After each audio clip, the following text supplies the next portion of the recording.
माझी रेसिपी डायरीवर आपल्या सर्वांचं स्वागत आहे. आज आपण तिखट शेवळ्या बनवू. त्यासाठी कढईमध्ये 2 चम्मच तेल टाका, पाव चम्मच मोहरी, पाव चम्मच जिरा, 2 ते 3 चिरलेल्या हिरव्या मिरच्या, 10 ते 12 गोडलिंबाचे पानं, 2 चिरलेल्या लसूण कळ्या टाकून त्याला तेलात तडकू द्या.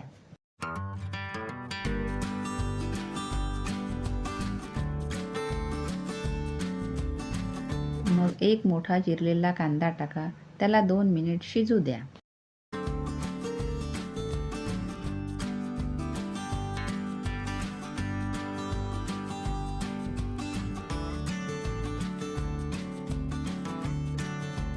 मग अर्धे चम्मच तिखट, पाव चम्मच धने पावडर, पाव चम्मच हळद, एक चिरलेला टमाटर टाकून मिक्स करून घ्या.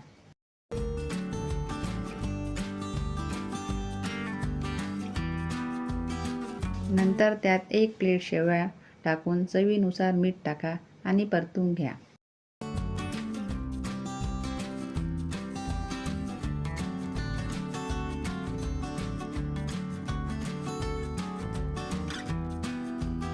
नंतर अर्धा ग्लास पाणी व थोडा सांबार टाका आणि 4-5 मिनिट शिजू द्या.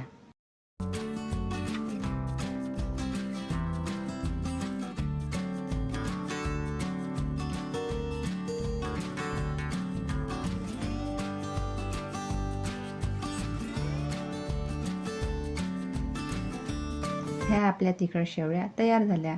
माझ्या चॅनलला सबस्क्राईब आणि व्हिडिओला लाईक नक्की करा.